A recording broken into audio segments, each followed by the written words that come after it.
Ang ninuno. Naubod ng duwag. Wika ng balaw. Nagtanong naman si Baki kung saan nila matatagpuan ang walog. Dagdag pa ng binata, meron bang ibang alaga ang mandirigmang engkanto maliban sa pinatay nilang malaking salagubang? Ayon sa balaw, hindi malayo na meron, ngunit maaari ding wala. Ang mandirigmang engkanto hindi naglalakbay kung hindi kasama ang alaga. Kung napatay man nila ang isa sa mga ito, maaaring naganap na ng iba si Hasian. Maraming uri ng nilalang na pwedeng gawing alaga ang mandirigmang engkanto, basta lahat ng dambuhala at nakakatakot. Sa Ilaga, may mga mandirigmang engkanto doon. Magtanong tayo kung nasaan si Hasian. Wika ng balaw. Hindi naman na nagsalita pa si Baki. Maya-maya pa habang naglalakad, bigla na lang nakarinig ang binata na tila paglagutok ng buto. Alam niyang galing ito sa loob ng katawan, kaya nagtataka si Baki. Hanggang sa may nalaglag na bagay sa harapan niya. Puti na paba, pamilyar ito kay Baki. Napahinto ang binata at maigi niyang tinitigan. Samantalang si Kadju naman, napahinto rin kasabay ni Tatay Juan. Nakita din nila ang nalalaglag na bagay.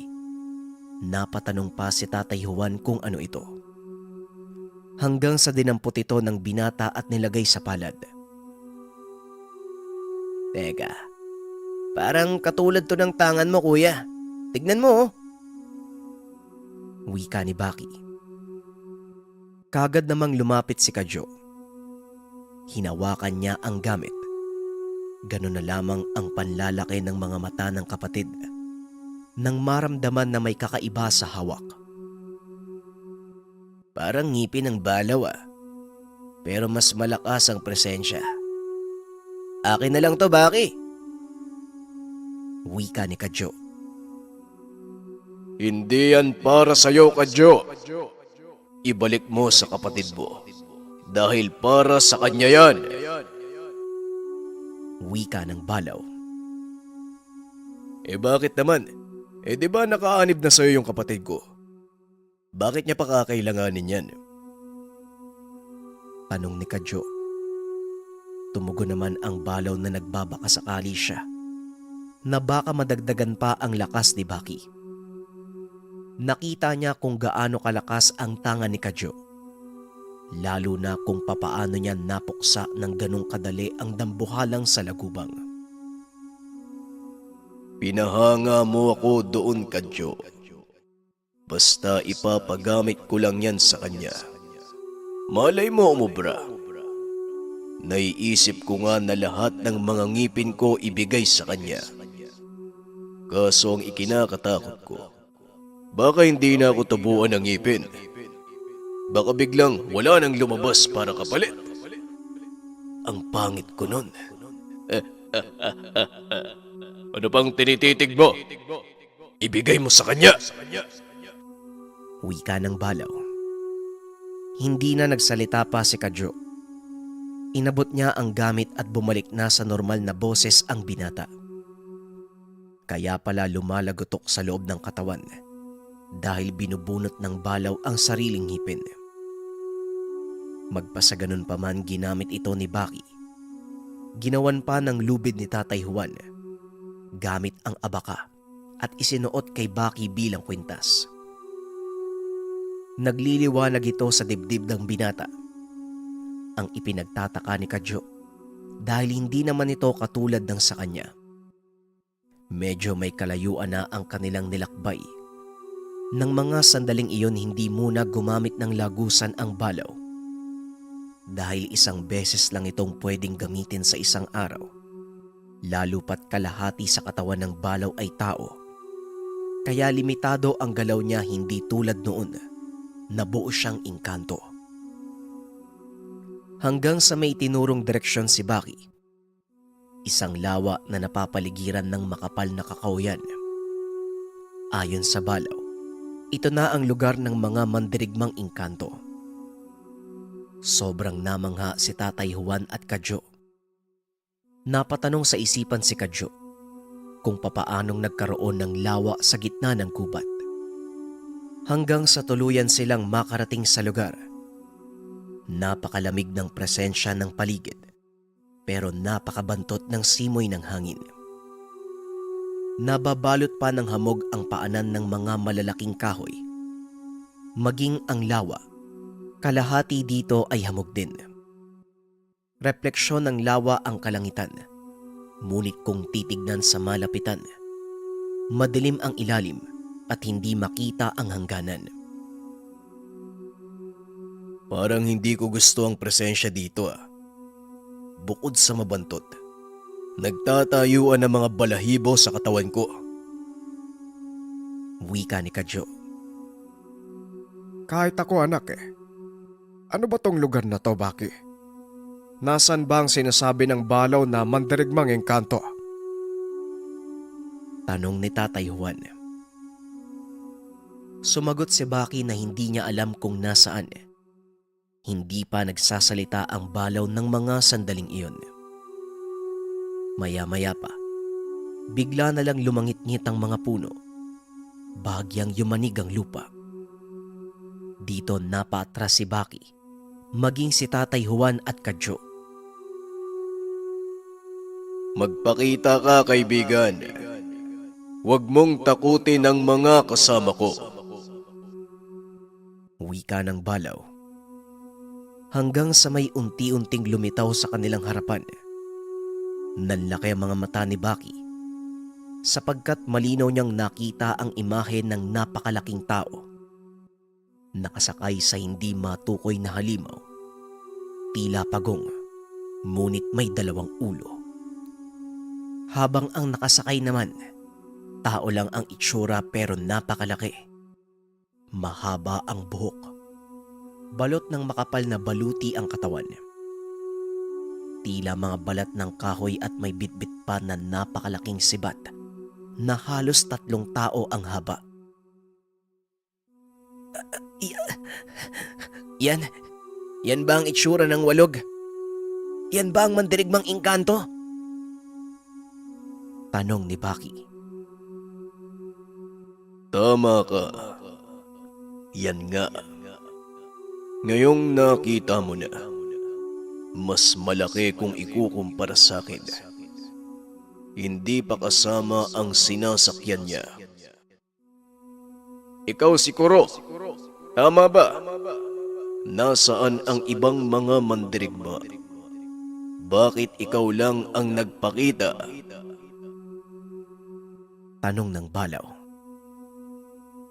Wala na ang iba dito. Nasa kanilang binabantayang lakosan. Sa ganitong oras, naroon sila. Ako lang ang naiiwan dito. Ano ang kailangan mo, Dupang? Wika ng Kuro, na siya namang ikinagulat nila Baki.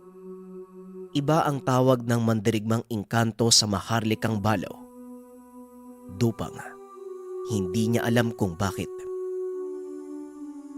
Sandali lang ho. Bakit Dupang? Balaw ang pangalan mo, di ba? Tanong ni Baki.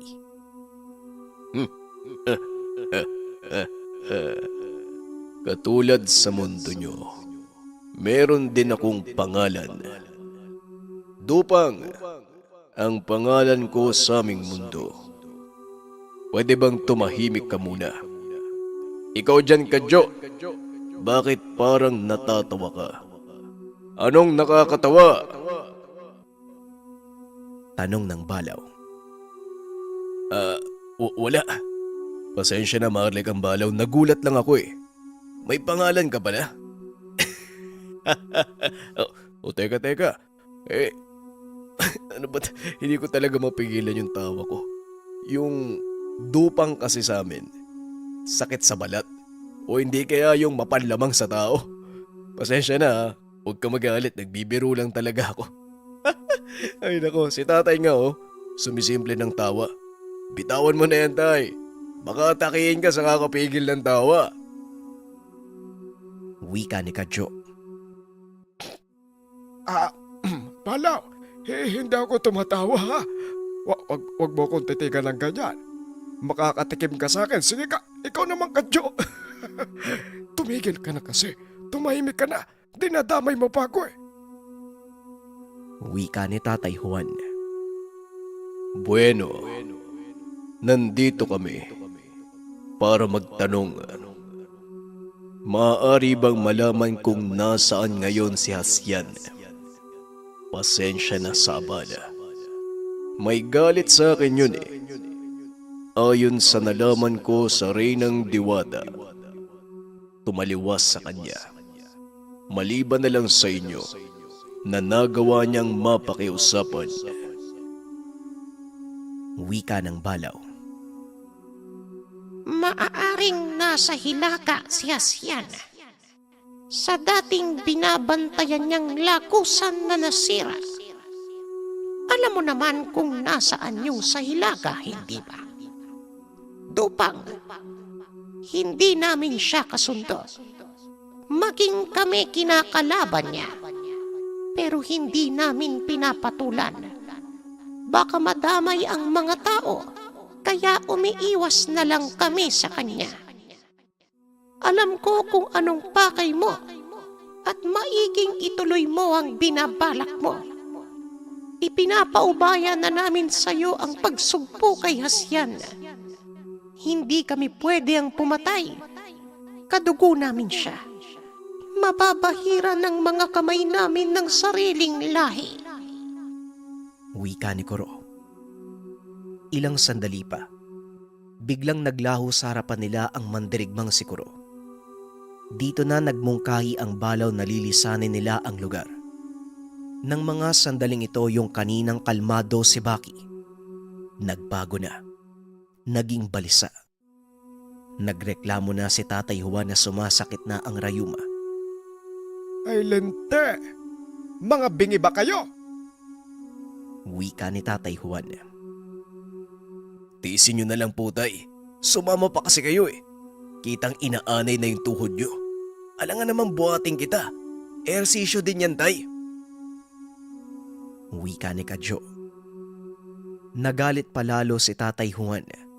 Ngunit wala na itong nagawa kung hindi sumunod na lang. Kasalanan din niya. Kasalanan niya ang pagsama. At kapag patuloy na nagreklamo, siguradong maaapektuhan ang isip ni Baki. Kaya tiniis na lang ni Tatay Juan ang sakit. Ang buong akala ni Baki sobrang layo ng lalakbayin. Bagaman nagbibingi-bingihan lang ang binata, ngunit nag-aalala siya kay Tatay Juan.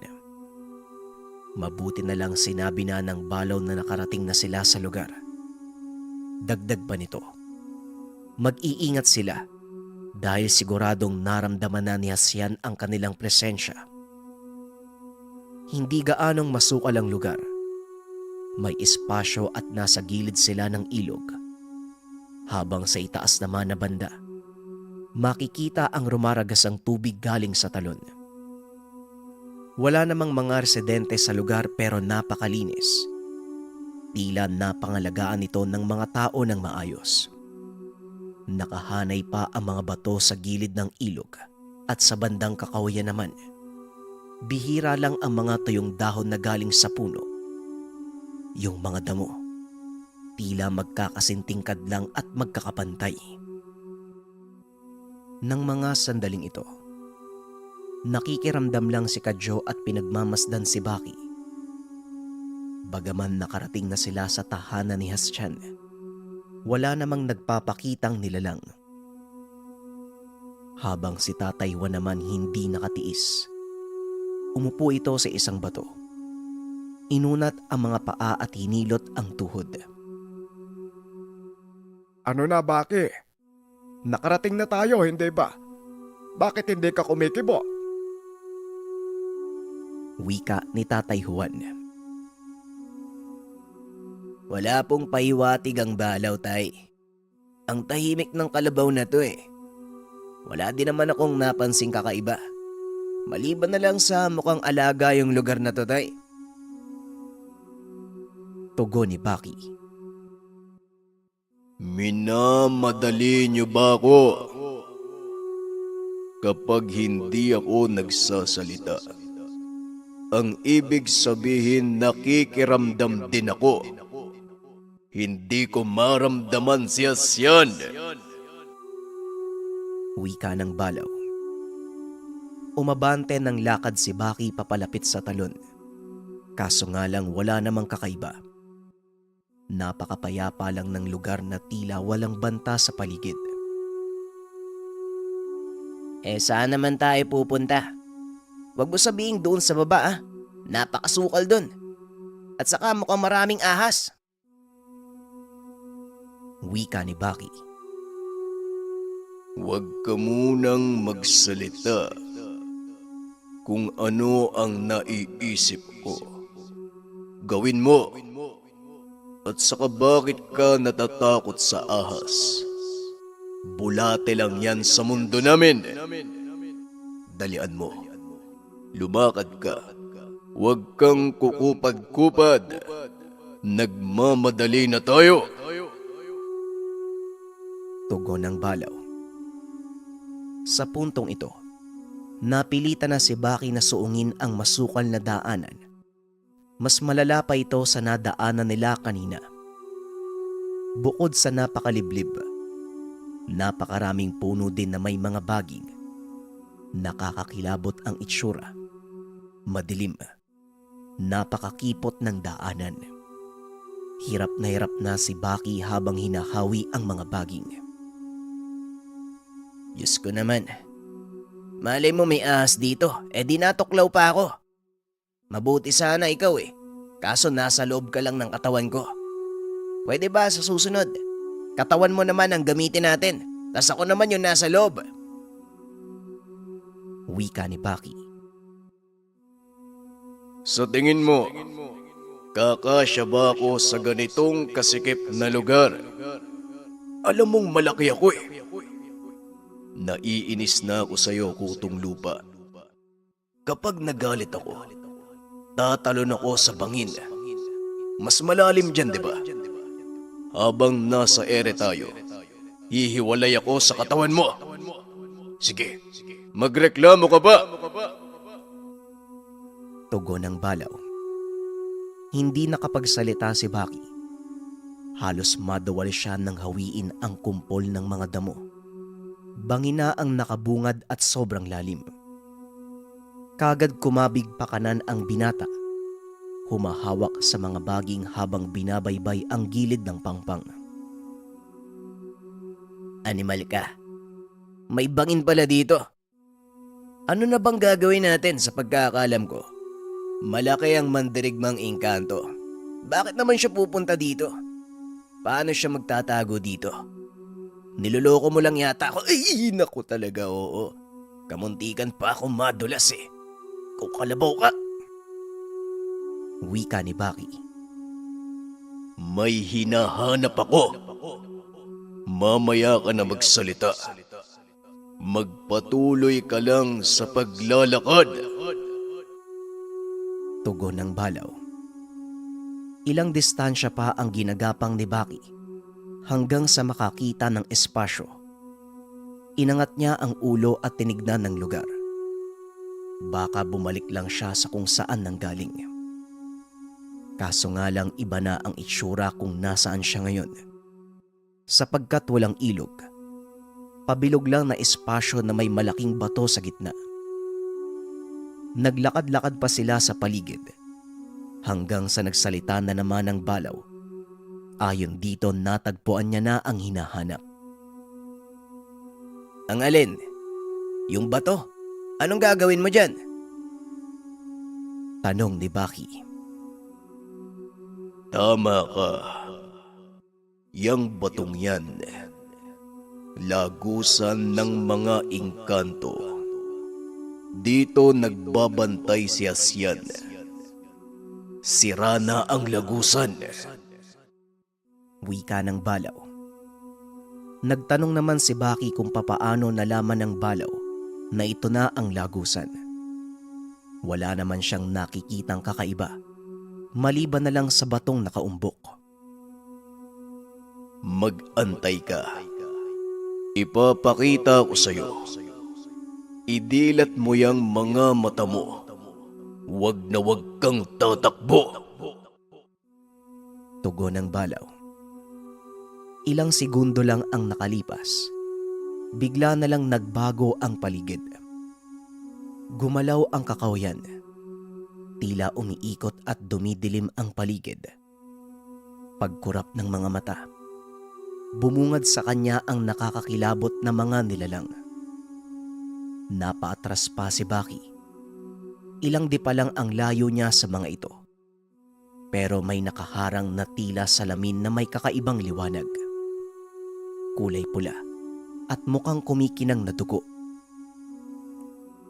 Nako naman oh. Ano ba yan? Ang lalaki at saka nakakakilabot ang itsura. Wika ni Baki.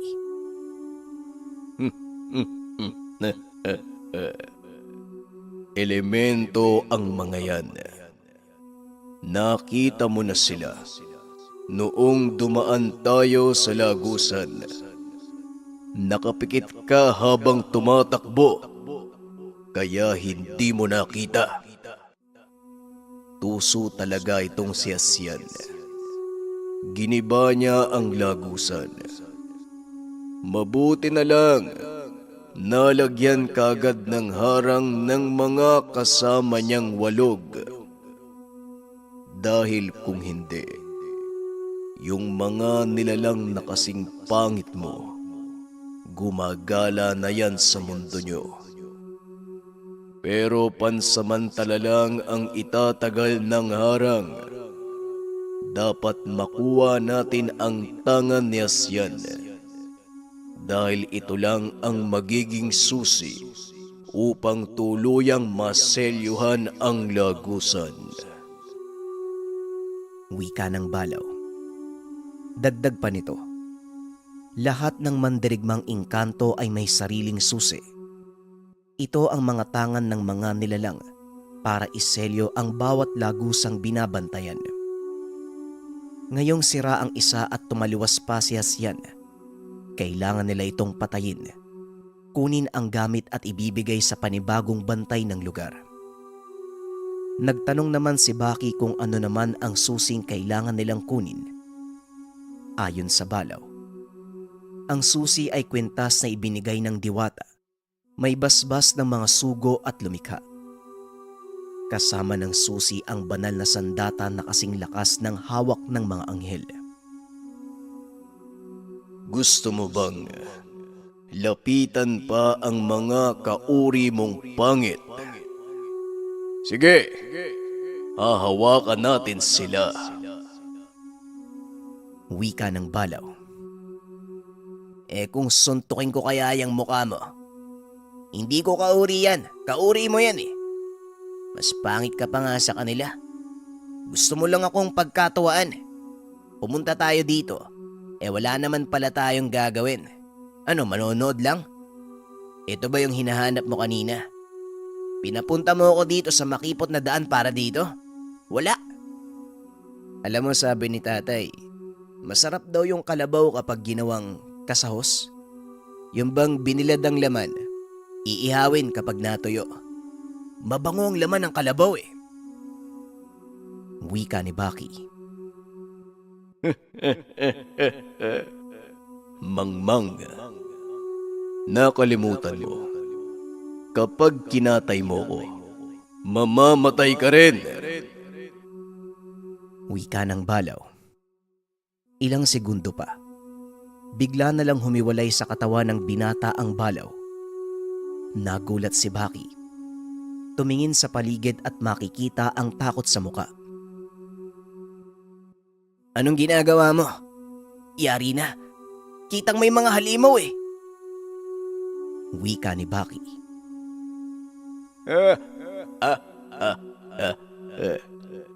Takot ka pala kapag lumabas ako sa katawan mo.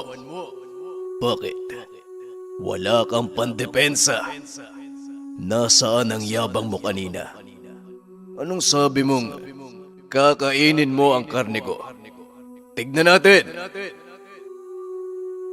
Wika ng Balaw. Eto naman oh, hindi ka naman mabiro eh. Uy, teka, huwag mo kong iwan. Kita sa mukha ni Baki ang takot. Tinitigan niya ang balaw na papalapit sa mga engkanto. Bigla na lang dinampi ng balaw ang mga kamay sa harang. Halos himatayin ng binata. Sasabog na ang dibdib dahil sa sobrang takot. Ano kayang gagawin ng pangit na to? Baka palabasin niya lahat ah. Naku, lagot na.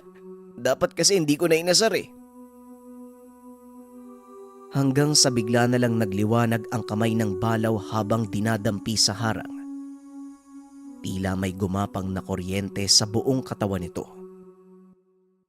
Tumatawa pa ang balaw ng mga sandaling iyon. Hindi nakatiis si Baki. Tumakbo ang binata pabalik sa dinadaanan. Kaso nga lang gano'n na lang ang pagkagulat nito. Nalilito siya kung saan dadaan. Nagbago ang lugar. Magkakadikit na ang mga puno at sobrang lalaki ng mga ito. Alam niya sa sarili na hindi na ito ang dinaanan niya kanina. Hoy! Bakit ka natataranta? Hindi ko magagawa ang pagpapatibay sa harang kapag nasa loob ako ng katawan mo. Ano bang akala mo? Sisirain ko ang harang.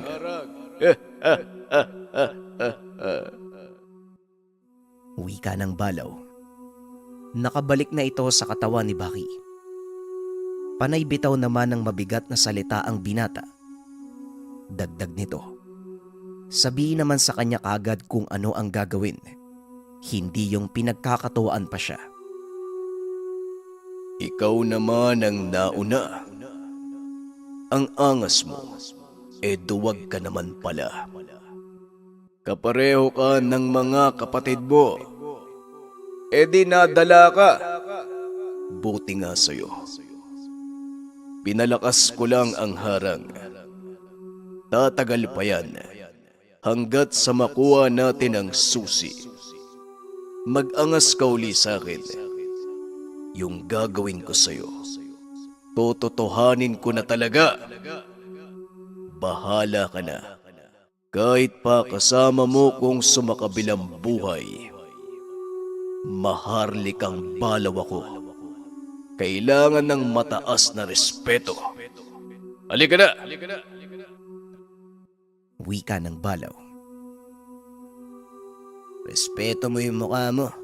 Ikaw nga ay nag-aangas dyan kanina pa eh. Nilisan nila ang lugar at binalikan si Kadyo at Tatay Juan. Naabutan nilang natutulog ang matanda. Samantalang si Kadyo naman, galit at kita sa mukha ang pagkayamot. Saan ba kayo nagpunta? Bigla na lang kayo nawala eh. Kapag umalis kayo, magsabi naman kayo kung saan kayo pupunta. Hindi yung tahimik lang. Pagkapikit ko, wala na kayo sa harapan ko eh. Kayo kaya yung mag-antay dito. Wika ni Kadyo. Kapag sinama ka namin, siguradong maiihi ka sa takot. Kaya wag ka nang magreklamo. Hoy, Juan! Ano? Tumatanda ka na. Masakit ang tuhod. Dapat kasi, hindi ka na sumama. Hoy, Kadyo, wag ka nang sumimangot. Alalayan mo ang tatay mo. Halika na. Baybayin natin itong ilog paibaba. May mga tao doon. Tignan natin isa-isa ang mga bahay. Hindi malayong naroon si Asyan. Yan ang pinakamalapit na lugar na may mga tao. Wika ng balaw. Hindi na nagsalita pa si Kadyo. nakakamot sa ulo at panay padyak sa lupa. Bukod sa haba ng nilakbay, hindi tiyak na matatagpuan nila ang kalaban. Hapon na at kumakalam na ang sikmura ni Kadyo. Sa kabila ng lahat, nagtimpi pa rin si Kadyo hanggang sa makarating sila sa baba. Sunod-sunod na kabayan ang makikita sa lugar. Padahilig ang lupa at napupuno ng maisan. Bigla na lang huminto si Baki nang mapansing napakatahimik ng lugar. Tila walang tao kahit maraming tahanan. Kuya, parang may kakaiba dito ah. Wika ni Baki. Sanay na ako sa mga kakaiba, Baki. Sumasakit na ang sikmura ko. Tugon ni Kadyo. Habang si Tatay Juan huminto at sinipat ang bahay malapit sa kinaroroonan. Nakita nito na may patay na kambing sa bukana ng bakuran. May iilang ding nagkalat na dugo sa bakuran ng bahay. Kinawayan niya si Baki at kaagad namang lumapit ang binata. Matapos nun tinuro niya ang nakita. Hoy, Balaw, anong meron dyan? Tanong ni Baki. Kung hindi ako nagkakamali, may ginawa silang pag-aalay.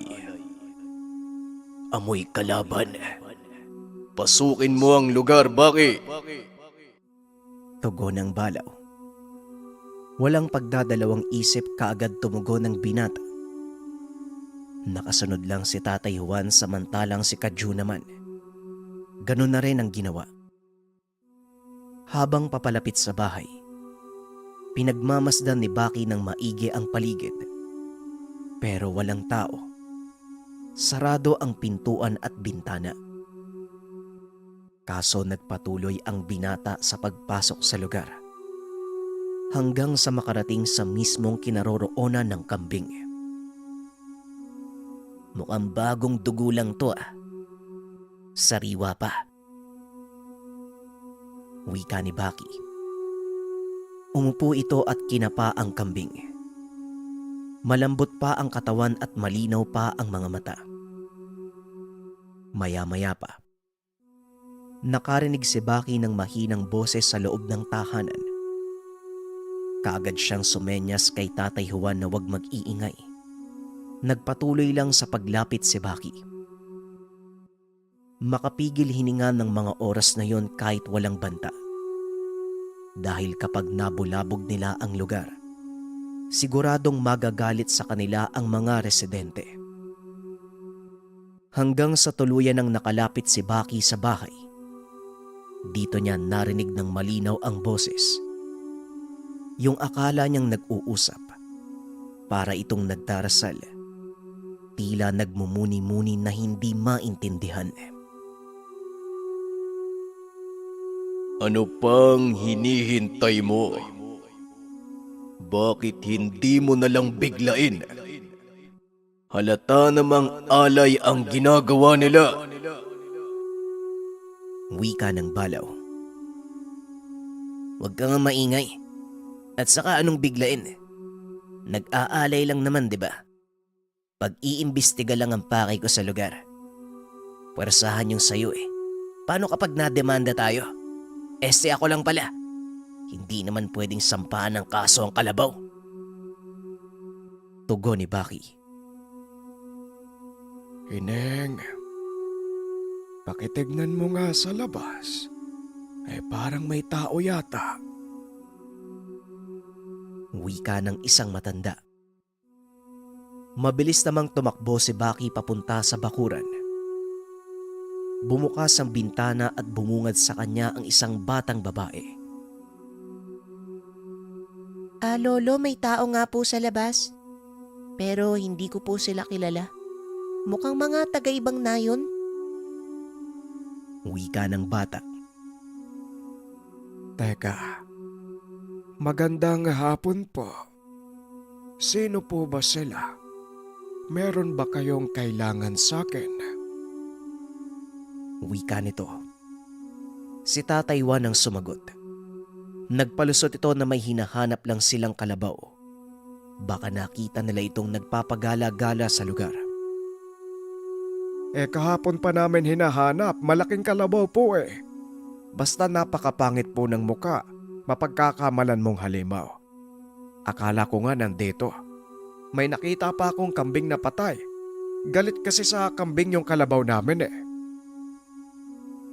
Wika ni Tatay Juan. Itong tatay mo. Anong klaseng utak yung meron yan? Parang ako pa ata ang tinutumbok na pangit. Kalabaw na pangit ang muka. At saka, galit talaga ako sa kambing. Mabuti na lang. Mataas ang respeto ko sa tatay mo. Wika ng balaw sa isip ni Baki. Ay, wala po. Baka doon sa bandang ibaba. Yang bang kamong kambing na yan, ang tawag dyan ay padugo. Alay ba? Mahirap na. Baka dalawin kami ng inkantong gala. Napapabalita na sa lugar namin ng gagambalang lamang lupa. Nakita pa nga ng apo ko. Malaki daw eh. Doon niya nakita malapit sa bahay nila Dusyo. Nagkakatakutan na ang mga tao dito. Ayaw na ngang magsilabas ng tahanan. Wika ng matanda. Dagdag pa nito, ang pag-aalay ay pagbibigay ng pagkain sa halimaw. Dito na nagliwanag ang kanilang isipan. Nang mga sandaling iyon, ang tinutukoy ng matanda maaaring ang mandirigmang engkanto. Ayon naman kay Baki, tama ang hinala ng balaw.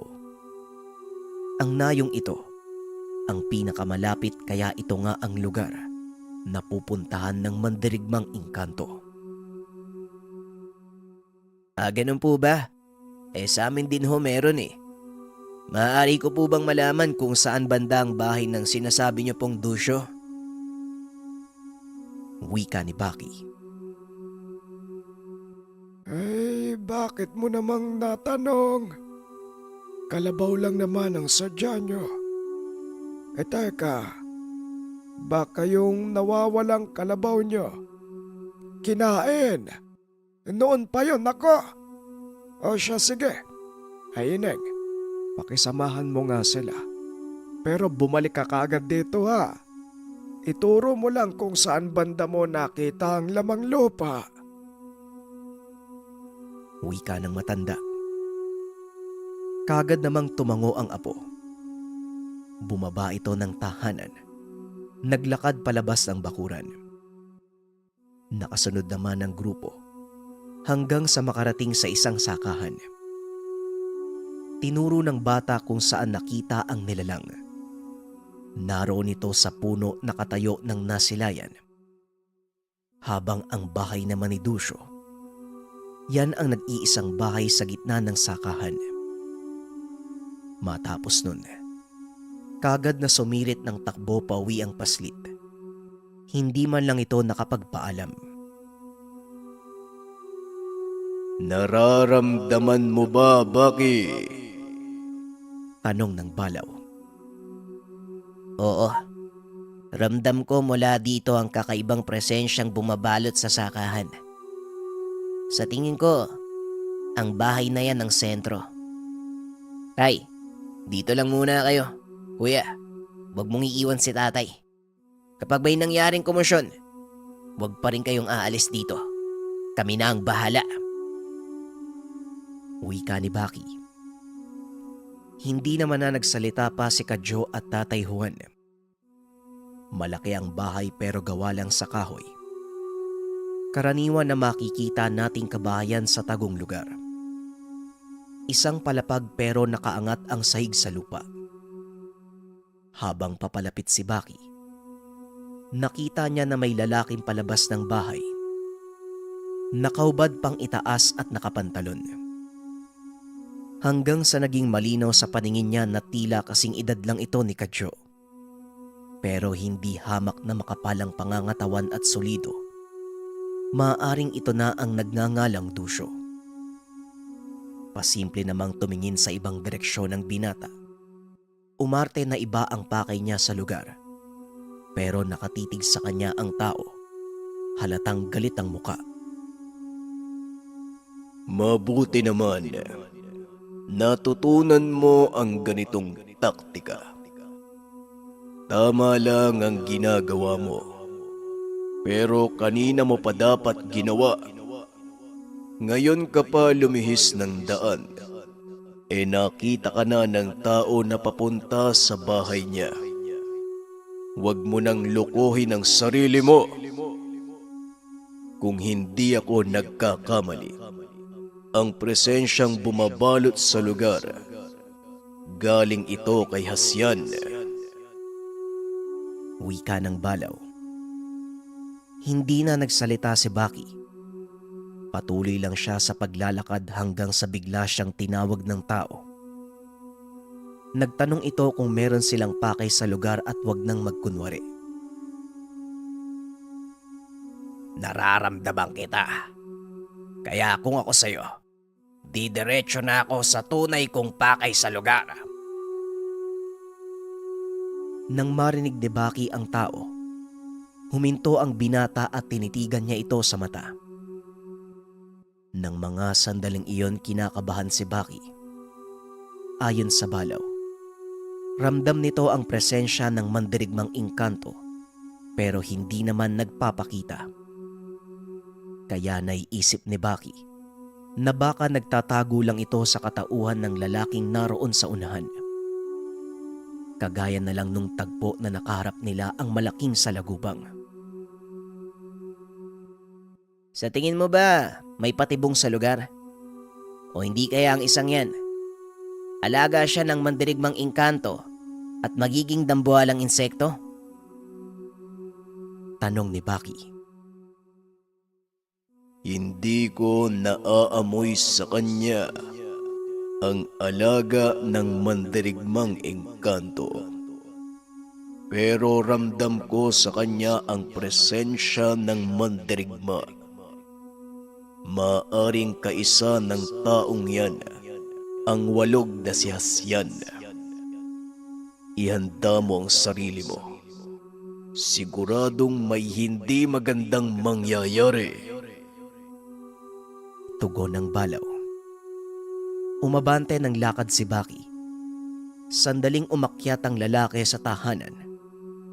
Pagkababa nito, may suot siyang kwintas na ubod ng laki.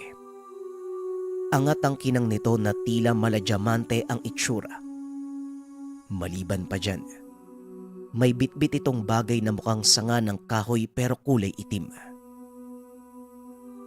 Nang mga sandaling ito, biglang nakaramdam ng panginginig ng katawan si Baki. Labis itong ipinagtaka ng binata. Napatanong siya sa sarili kung ano ang nangyayari. Kinausap din niya ang Balaw sa kakaibang nararamdaman sa katawan. Hindi sa'yo ang may kakaiba, Baki. Kung hindi sa akin. Natural na apektado ka sa nangyayari. Sobrang bigat ng presensya. Hindi ko maiwasang makaramdam ng takot. Linti. Mapapasabak yata tayo sa bingit ng kamatayan, Baki. Nakikita mo ba yung bitbit niya? Sandata yan na nasa anyong kahoy. Pero kapag ginamit ng tao, doon lamang makikita ang tunay nitong itsura. Tugon ng Balaw. Ano bang ibig mong sabihin? Diretsuhin mo na ako. Huwag ka na magpaligoy-ligoy. Wika ni Baki. Ayon sa Balaw, ito ang sibat na bitbit ni Dusyo. Galing ito kay Hasyan na isang pinakamalakas sa sandata sa loob ng mundo ng mga engkanto. Dagdag pa nito, ang kwintas at sibat ang susi sa lagusan. Sigurado at kumpirmadong nakaanib nga sa kanya si Hasyan. Hindi ko inaasahan na ganito siya kalakas. Akala ko, pareho lang siya ng mga kauri niya. Wika ng Balaw. Hindi na nagsalita pa si Baki. Sa halip umabante lang ng lakad. Pero habang nangyayari ito, binabantayan niyang maigi ang gagawing kilos ni Dusyo. Ngunit nakatayo lang ito at hindi gumagalaw. Nakatitig lang sa kanya na tila nakikiramdam din sa gagawin ng binata. Kumabig pa kanan si Baki at naglakad paikot sa kalaban. Hindi niya kinukurap ang mga mata. Sobrang agresibo ni Baki. Hindi naman nagpatalo ang kalaban. Nang pumunta sa bandang gilid ni Dusyo, nakasunod pa rin sa kanya ang mga mata nito, kasabay ng paghigpit ng katawan. Wala ka bang gagawin? Hanggang kailan ka maghahanap ng pagkakataon? Wika ni Dusyo. Hindi tumugon si Baki. Patuloy lang sa paglalakad hanggang sa mapunta sa likuran. Dito lang tumigil sa paglalakad ang binata. Kaso nga lang patuloy lang sa pagmamasid si Dusyo. Intindihin mo ang bawat galaw, Baki. Pag-isipan mong maigi. Sa isang pagkakamali lang, malaki ang posibilidad na imbis tayo ang makaatake, tayo pa ang matamaan. Magaling sa patibong ang mandirigmang engkanto.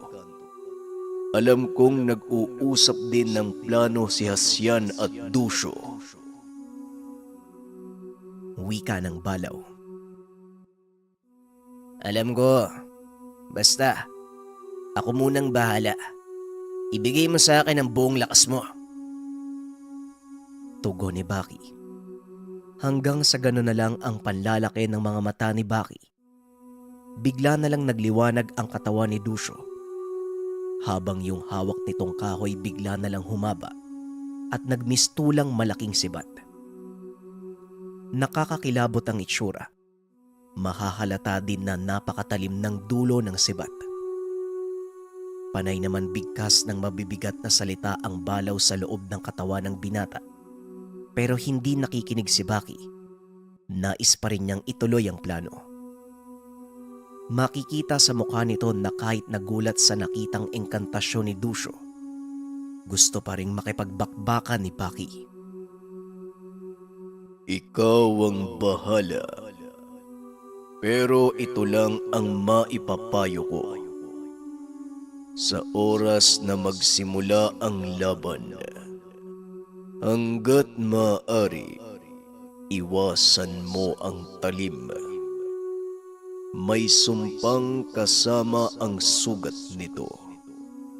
Kaya ng sibat na pumatay ng mga nilalang kagaya ko at iba pang lamang lupa. Kahit daplis lang, malaking pinsala ang mangyayari. Paalala ng Balaw. Sa tingin mo magpapatama ako? Unahan na lang kung sinong mapupuruan sa aming dalawa. Tugon ni Baki. Kung sa bagay, takot ka sa talim. Tumakbo ka nga nung ipapatuli ka ng ama mo. Wika ng Balaw. Nang mga sandaling iyon bahagyang nagalit si Baki. Sa ganong sitwasyon nagagawa pa rin ng Balaw na magyabang sa kanya. Kahit halata naman sa nilalang na natakot ito sa mandirigmang engkanto. Balik tayo kila Kadyo at Tatay Juan. Naalarma ang dalawa. Nakikita nila ang nangyayari sa kinaroroonan ni Baki. Lalo na si Kadyo. Naramdaman niyang mas malakas pa ang kalaban kumpara kay Haring Balaw.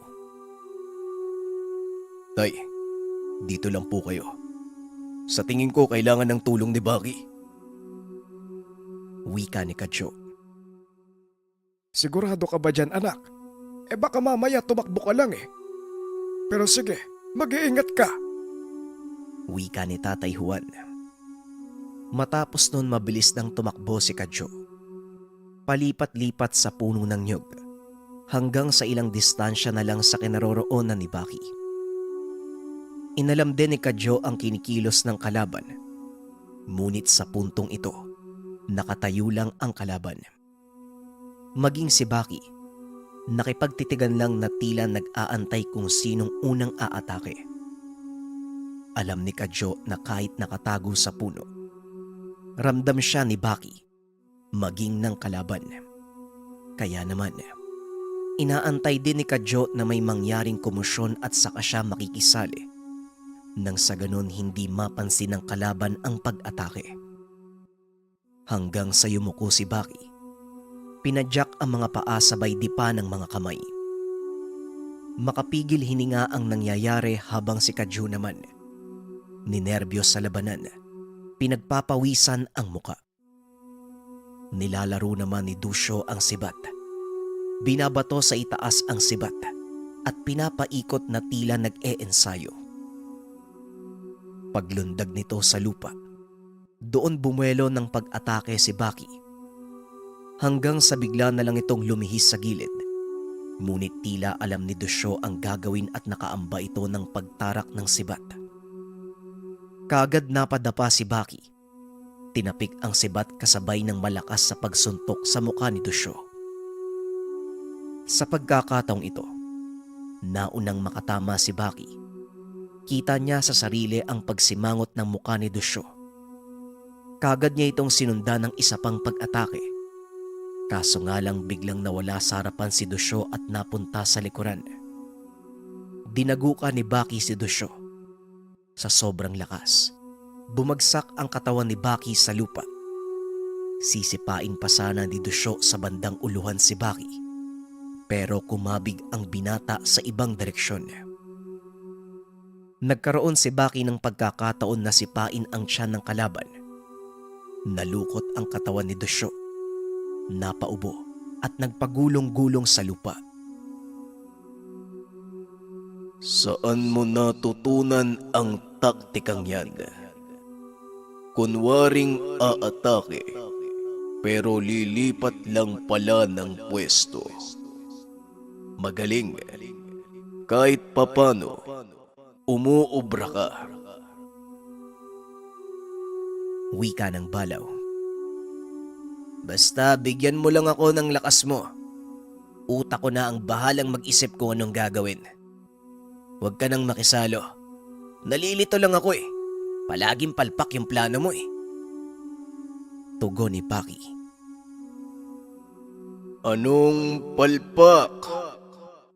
Palpak ba ang mga payo ko? Aba, parang pinapalabas mong mahina ang utak ko.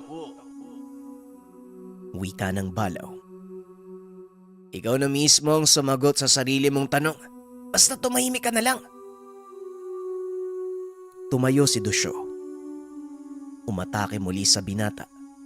Sa pagkakataong ito hindi na gumagalaw ang kalaban.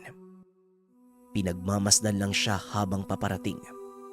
Pag-amba ng suntok hindi niya namalayan na handa nang umatake si Dusyo. Hindi na napigilan ni Baki ang sarili. Mabuti na lang nahawakan kaagad niya ang bewang ni Dusyo at naitulak ang kalaban. Lumampas lang ang pag-atake ng kalaban. Hindi napuruhan si Baki. Nang mawalan ng balanse si Dusyo, mabilis itong pinatid ni Baki at inipit ang ulo. Natumba silang dalawa sa lupa. Hindi binibitawan ni Baki ang pagkakakapit sa leeg ng kalaban. Hinila niya ang kamay at puwersahang binali. Nakapulupot naman ang dalawang mga paa ni Baki sa balikat ni Dusyo. Nagkukumawala ito at sumisigaw sa sakit dahil halos mabaliktad na ang kamay. Biglang gumulong si Dusyo kaya napigilan ang ginagawa ni Baki. Sa pagkakataong ito, Nakapatong na si Dusyo kay Baki. Habang sakalang binata, pinaulanan ito ng suntok ng kalaban. Panay naman ang salag ni Baki gamit ang 2 siko. Hanggang sa may nakalusot sa depensa ni Baki. Nagpatuloy lang si Dusyo sa pag-atake. Unti-unting lumubog sa lupa ang ulo at katawan ni Baki dahil sa pagtama. Nayanig pati na rin ang lugar. Tila may malakas na hangin na kumakawala sa paligid. Ramdam ito ni Kadyo. Nakikita niya na hindi gumagante si Baki. Lumilitaw ang imahe ng balaw at halatang nasasaktan. Nang mga sandaling ito, kaagad nang kumilo si Kadyo. Lumipat ito ng puno at nang malapit niya nang mapatamaan si Dusyo, bumuelo si Kadyo ng pagsipa. Tinamaan niya sa batok ang kalaban at doon lang nakawala si Baki. Ngunit hinang-hina na ito habang tumatayo. Tila sobrang napuruhan sa bawat atake ni Dusyo. Ayos ka lang ba? Sandali, ayan. Linti. Ang lakas naman nun. Mabuti na lang tumilapon yung sibat. Dahil kung hindi, siguradong patay ka na. Wika ni Kadyo habang nakahawak sa balikat ni Baki. Hindi nagsasalita ang binata. Kumalas ito kay Kadyo. Sumigaw si Baki na siyang ikinagulat ni Kadyo. Napatras ito at halatang natakot. Paano ba naman kasi? Tila boses na nagagalit na kalabaw ang nanggagaling kay Baki. Ilang segundo lang, unti-unting nagliwanag ang katawan ni Baki. Lumabas na ang pinaka-imahe ng balaw. Anak nang, anong nangyari? Bakit lumabas ang balaw? Teka, nasaan si Baki? Tanong ni Kadyo. Hanggang sa tumingin sa kanya ang balaw. Kanina, diskarte ni Baki ang sinunod ko. Ngayon ako naman, at siya ang nasa loob ng katawan ko. Wika ng balaw. Dito napagtanto ni Kadyo na nagpalit si Baki at ang balaw. Umabante ng lakad ang nilalang. Yumanig ang lupa. Naririnig ni Kadyo ang hangos ng balaw na sobrang nakakakilabot. Habang si Dusyo naman, nakapagtatakang kalmado lang sa isang tabi. Sa katunayan habang papalapit ang balaw, idinipa nito ang kamay na tila naghahamon, kaya mas lalong nagalit ang balaw. Hanggang sa inangat ng balaw ang isang paa nito, kasabay ng malakas na pagbagsak sa lupa. Kaya sumabog ang lupa at lumikha ito ng pagyanig. Nakita din ni Kadyo ang mga bato na tila may sarili itong buhay na papalapit kay Dusyo. Kuya, umalis ka dito. Mapapahama ka. Lumayo ka na. Wika ni Baki. Kagad namang tumakbo palayo si Kadyo. Nag-iba ang lupa at nagtumbahan ang ilang puno sa lakas ng puwersa. Nabalot ng alikabok ang buong paligid. Sumaglit pa ng tingin si Kadyo at tinanaw kung ano ang nangyayari. Paghupa ng alikabok, nakita niya ang ubod ng laking tao. Lalaking nakabahag at may makapal na baluti. Hawak nito ang sibat at sa isip ni Kadyo, ito na ang mandirigmang engkanto. Wala na si Baki at Dusyo. Ang ibig sabihin lang labanan na ito ng engkanto kontra sa kapwa-engkanto. Bawat isa sa kanila nasa loob ng katawan ng pinoprotektahang tao. Nang mga sandaling iyon patuloy na naririnig ni Kadyo ang abiso ni Baki. Tila bumubulong lang ito sa likuran ng tenga. Ano ba kuya? Bakit nandito ka pa? Lumayo na kayo dito. Isama mo si tatay. Ilayo mo na. Baka makarating doon ang labanan at madamay pa kayo.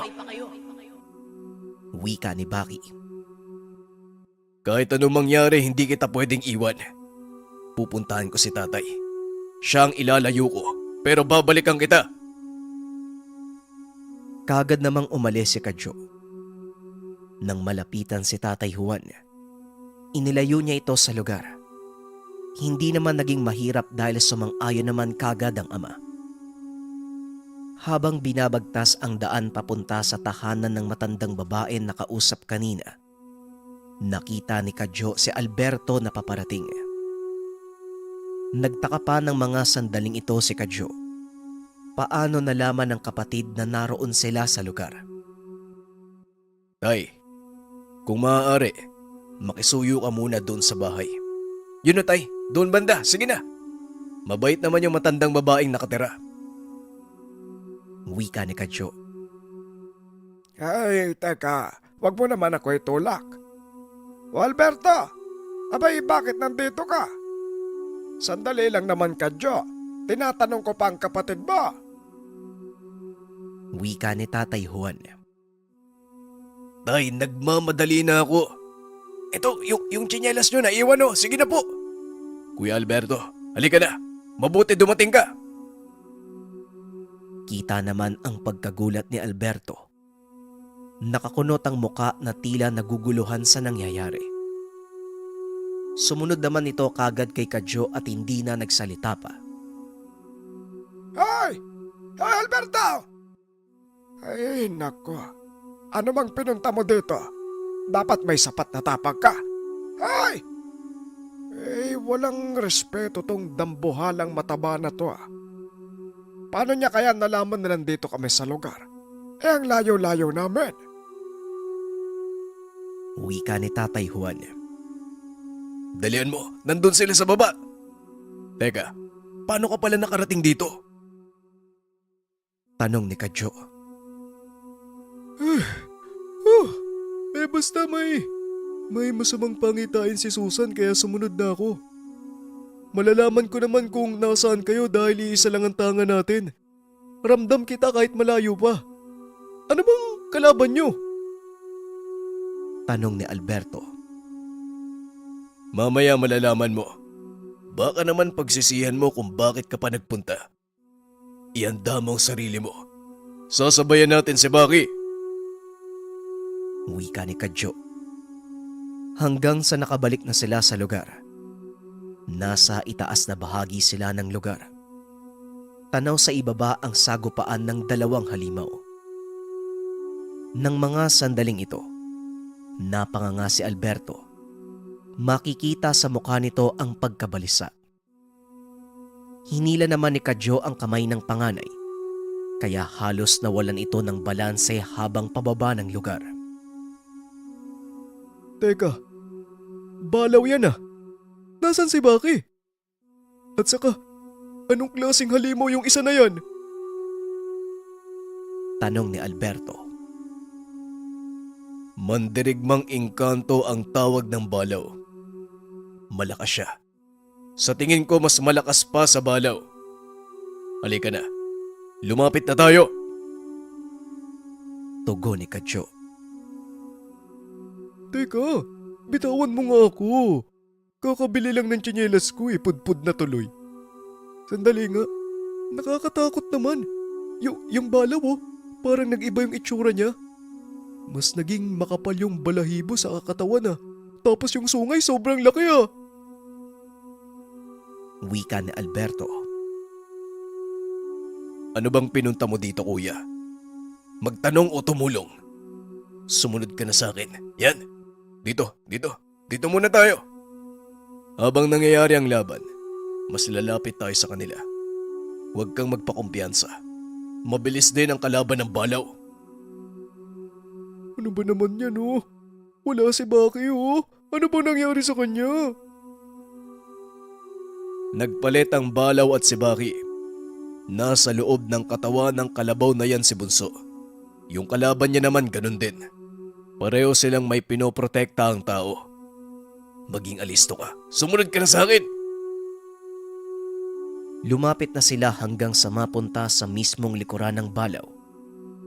Hindi malaman ni Alberto ang gagawin. Nalilito siya at nababalot ng kilabot. Yumanig ang lupa sa bawat paggalaw ng 2 nilalang. Ano bang nakain mo, Kuya Alberto? Bakit ka pa pumunta dito? Wika ni Baki. Napapitlag naman si Alberto. Hindi niya alam kung paano niya naririnig si Baki, samantalang hindi niya naman ito nakikita. Huwag ka nang magtaka. Naririnig ko din siya. Baki, laban din namin to. Kaya kung ako sa'yo, tumahimik ka na lang sa loob ng kalabaw. Wika ni Kadyo. Nakita nilang may pinsala na ang balaw. Laylay ang isang kamay. Naririnig ng mga kapatid ang pagdaing ni Baki. Nagkatitigan si Alberto at Kadyo. Tumango ng sabay. Tumakbo ng mabilis papalapit sa mandirigmang engkanto. Nagpapalitan ang dalawa at nililito ang nilalang.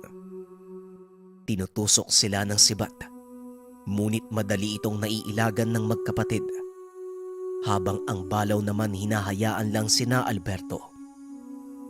Tila naging masigla pa ang muka nang makita ang mga alagad.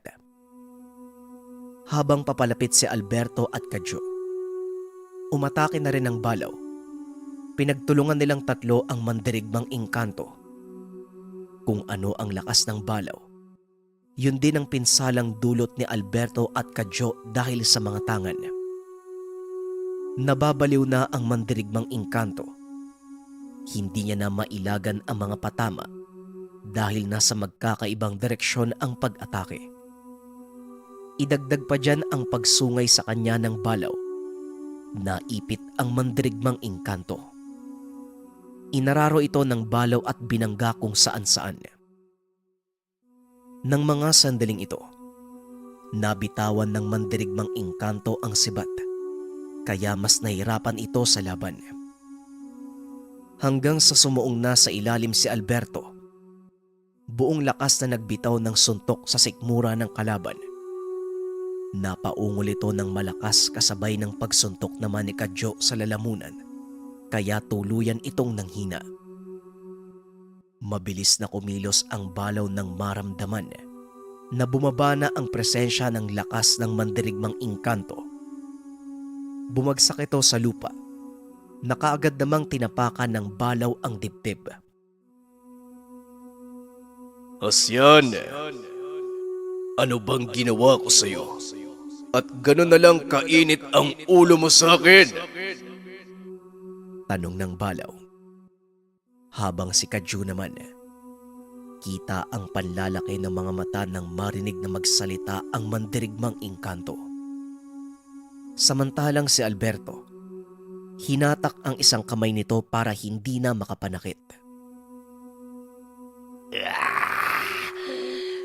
Hindi naman sa'yo mainit ang ulo ko. Kung hindi sa diwata na hindi naging patas ang pamumuno sa mga engkanto. Meron siyang pinapaboran, mga hangal. Wika ng mandirigmang engkanto. Habang nagsasalita ang balaw, unti-unting nagbago ang itsura nito. Nawala ang imahe at lumitaw si Baki na nakapatong sa dibdib ng kalaban. Ano daw? Sa diwata? Anong tawag mo dun sa alagang pinapunta mo sa lugar namin? Hindi ba pagtatangka na yun sa buhay ng balaw? Ayon sa pagkakalam ko, walang pinapabura ng diwatang si Araya. Depende yun kung ano ang pananaw ng mga sumusunod sa kanya.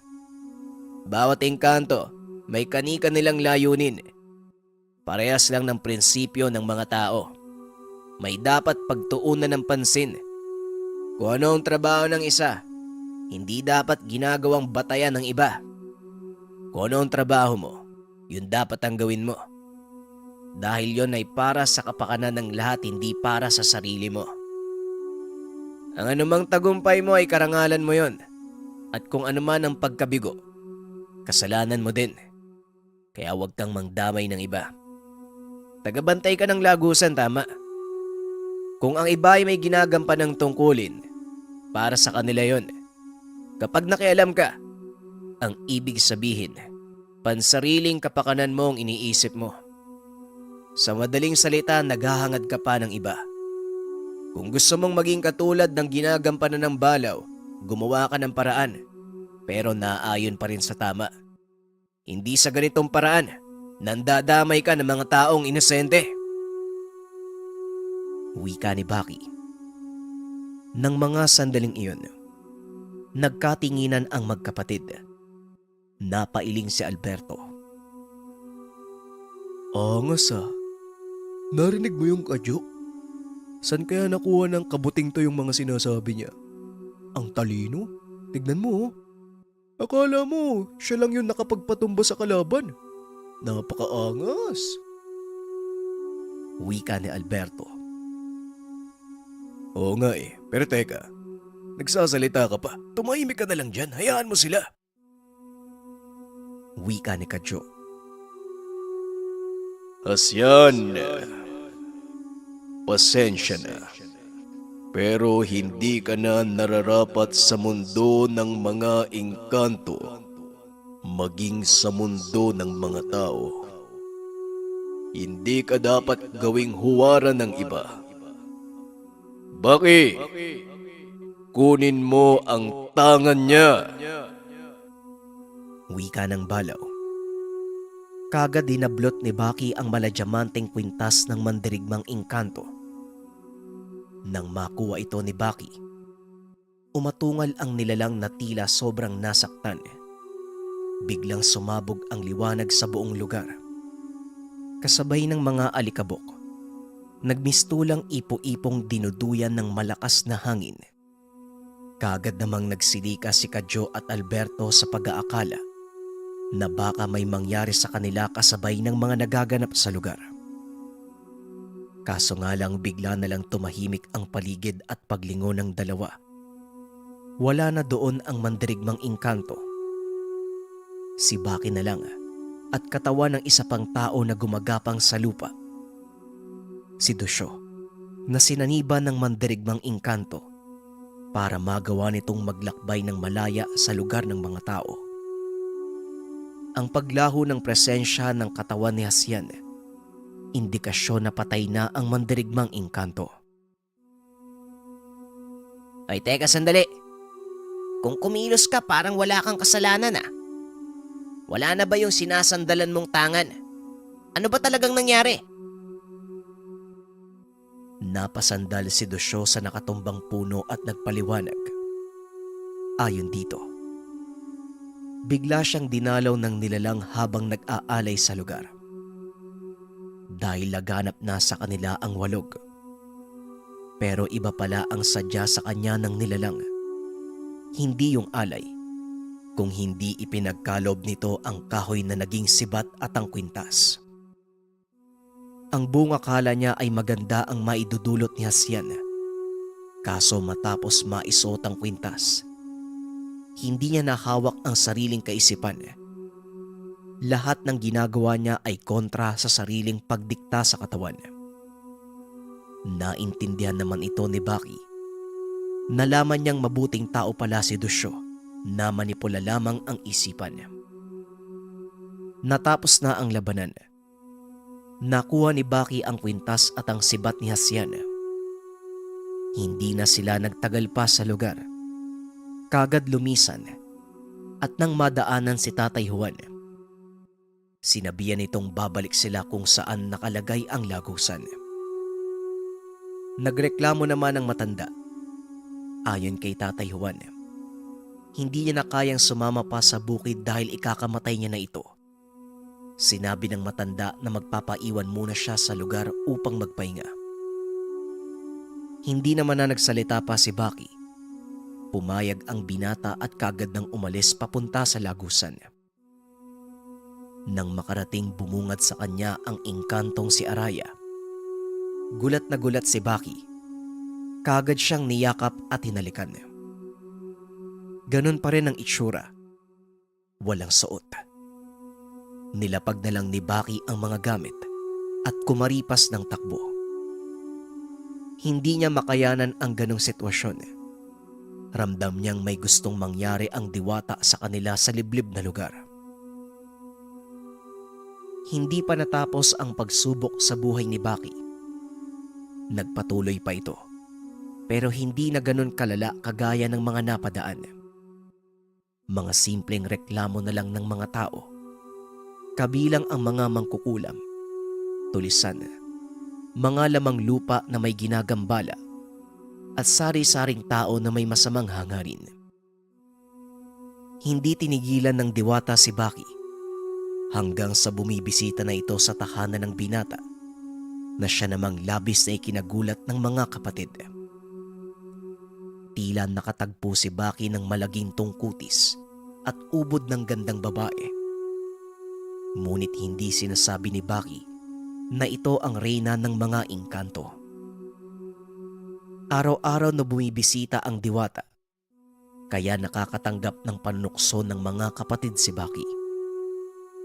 Kaya nagpasya si Baki na maglakbay malayo sa tahanan para hindi na siya mahanap ng diwata. Sino ba namang mag-aakala na makakaranas ng kakaibang buhay si Baki?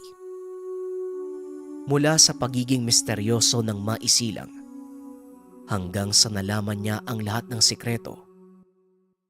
Naging magkaugnay sila ng balaw. Nagkaroon ng mga pagsubok.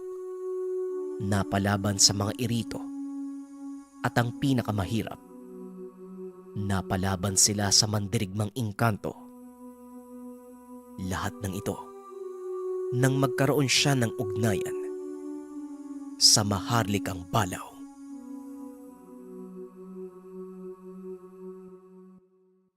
Maraming salamat sa pakikinig ng finale ng ating kwento. Nakakalungkot man na ito na yung huling episode ng storya, pero huwag kayong mag-alala.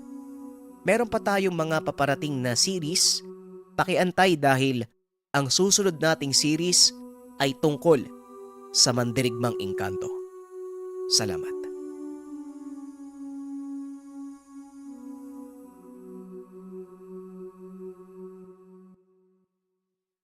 Ang ninuno.